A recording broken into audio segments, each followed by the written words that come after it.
Hey, what's up guys? Jason here with Soulfire, continuing our Recovery Coach series. And in this series on the channel, we want to offer tips and tricks and a little bit of help and some hope along your journey to recovery, and occasionally maybe even a little kick in the butt. The recovery journey can be long and it can be very difficult, but there is hope. I've seen so many people go from severe pornography addiction, myself included, to walking in freedom. So there is hope. Now, in our last episode, we talked about writing out your story, the importance of understanding the behaviors that are in your life right now that you want gone in 12 months are not there by accident. There's a history and there's a story to why that was as a result.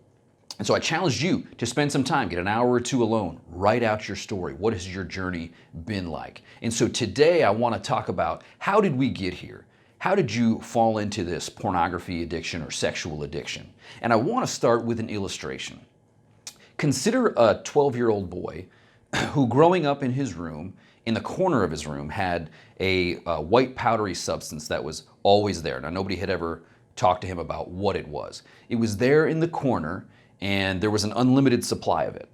And at some point, this young boy finds out if he ingests some of this substance, it will immediately elevate his mood and he'll feel better.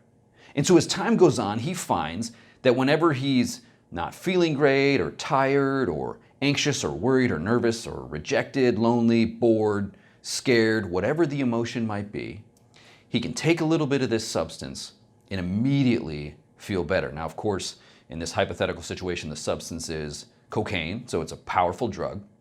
And it's available in this 12-year-old boy's room. That's a little bit bizarre. Nobody had ever talked about it. Nobody had ever explained what it was. And when he first tried this substance, he didn't say, I would like to be a drug addict and totally ruin my life. But you know what? That fictitious scenario is a lot like what it is like to be a young boy or girl today. That at a very young age, you get these digital devices with an open door to all the temptations of the world on the internet. And at some point, someone shows you or you stumble across some sexual content on there and you find that it entices you and it feels better. And what would you expect a young boy or girl to do when they stumble upon some of this material? Curiosity takes over, maybe their friends are talking about it, and so they fall into the trap of viewing this type of content. And just like the scenario with drugs, this young person finds that whenever they're experiencing a negative emotion, rejection, lonely, pain, frustration, anger, fear, worry, whatever the emotion is, pornography can elevate their mood. It can make them feel better. Now, I don't know if all those emotions I mentioned, does that kind of sound like middle school, like a difficult time?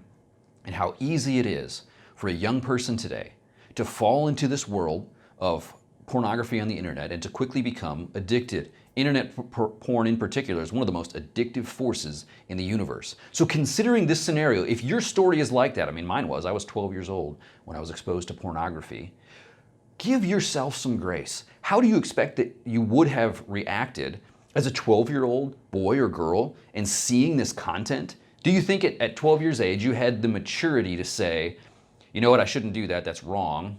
In fact, these people might be sexually trafficked into this situation, and I certainly don't want to ruin my life and become a porn addict.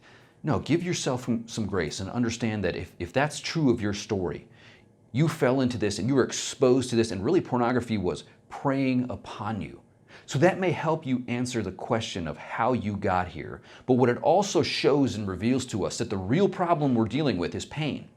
You see, as that young boy got into the habit of taking their pain, their struggles, their worry, their negative emotions and running to porn, that is the habit loop. That is the cycle we get stuck to. So then you're a college student and you experience anxiety, fear, and worry, you go to porn. Then you're in your 20s and you experience job frustrations, financial difficulties, maybe relational struggles, rejection, boredom, loneliness, you go to porn, and the habit loop is infused and you become an addict. The real problem we need to deal with is not our behavior. In fact, pornography is numbing the pain in your life, and we have to understand, if you're on your journey to recovery, if you're an addict right now to pornography, what we need to deal with is the pain that's in your life. So, if you're coming off an addiction, there's going to be a detox period. And as you're going through a detox, most writers would say a 6 to 9 month freedom from pornography detox. Understand that, like a drug addict, that period of detox is going to be difficult. You're used to numbing your pain. And all of a sudden your pain level is going to go up. It's going to be amplified. You need to understand you're going to have to embrace the pain. All right, so on this recovery coaching video, my challenge to you is to revisit your story. Go back to the story that you wrote out from our last video and identify sources of pain. On the Conquer series, which is a men's curriculum, they're going to challenge you to identify your 10 most painful events. And I want to challenge you to do the same. Think back through your story. What are the 10 most painful events in your life? Was it a divorce of your parents, something painful somebody said in school, some failure you've had, you hurt somebody, whatever, somebody hurt you, whatever the most painful event is, I want you to write those down.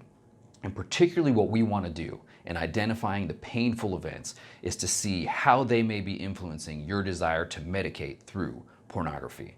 So go back through your story, take about an hour, and write down your 10 most painful events.